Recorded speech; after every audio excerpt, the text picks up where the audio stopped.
আমি প্রাথমিক গণিত চতুর্থ শ্রেণীর বইটি থেকে আমি এই যে দেখতে পাচ্ছ এখানে আছে হচ্ছে 17 পৃষ্ঠা। 17 পৃষ্ঠায় যে 4 নম্বরে যে সমস্যাটি রয়েছে, নিয়ম খুঁজে বের করি এবং খালি ঘর পূরণ করে প্যাটার্ন সম্পন্ন করি।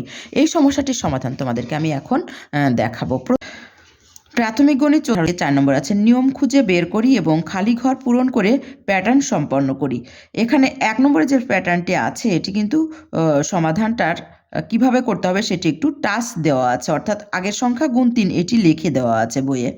যে কারণে এখানে আমরা দেখতে পাচ্ছি 2 3 2 6 3 6 18, অর্থাৎ আগের সংখ্যার সঙ্গে 3 গুণ করে পরবর্তী সংখ্যা হয়েছে।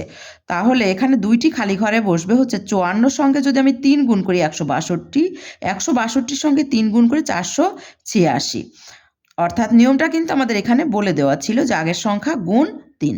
এর পরবর্তীতে যে সমস্যাটি আছে এটি কিন্তু নিয়মটা বলে দেওয়া নাই, আমরা নিয়মটা খুঁজে বের করব। 4, তারপরে 8, 16, 32, অর্থাৎ 4 2 8, অর্থাৎ আগের সংখ্যার সঙ্গে 2 গুণ হয়েছে। 4 2 8, 8 2 16, অর্থাৎ আগের সংখ্যার সঙ্গে 2 গুণ করে কিন্তু 16 হলো। 16 সঙ্গে 2 গুণ করে 32। তাহলে আগের সংখ্যার সঙ্গে আমি 2 গুণ করে এখানে 32-এর সঙ্গে 2 গুণ করে 64, 64-র সঙ্গে আবার 2 গুণ করে হয়েছে 128। তাহলে এখানে নিয়মটা ছিল আগের সংখ্যা গুণ 2। এরপরে 3 নম্বরে আছে যে 1 5 25, এখানে আমরা দেখতে পাচ্ছি 5 গুণ করে বৃদ্ধি পেয়েছে, অর্থাৎ 1-এর সঙ্গে 5 গুণ করে 5, 5-এর সঙ্গে 5 গুণ করে 25, 25-এর সঙ্গে যদি আমি 5 গুণ করি তাহলে 125, তারপরে 125-এর সঙ্গে 5 গুণ করে 625। এখানে নিয়মটা হচ্ছে আগের সংখ্যা গুণ 5, এটি আমি এখানে লিখে দিয়েছি। এরপরে 4 নম্বর আছে 3 12 48। তাহলে আমরা দেখব যে কি হারে বৃদ্ধি পেয়েছে। 3 4 12, 4 12 48, অর্থাৎ আগের সংখ্যার সঙ্গে 4 গুণ করে কিন্তু প্যাটার্নটি বৃদ্ধি পেয়েছে।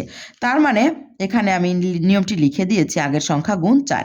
তার মানে এখানে যদি আমি 48 আছে, এখানে দুইটি খালি ঘর পূরণ করতে হলে আমাকে এখানে 48-এর সঙ্গে 4 গুণ করে 192 হবে।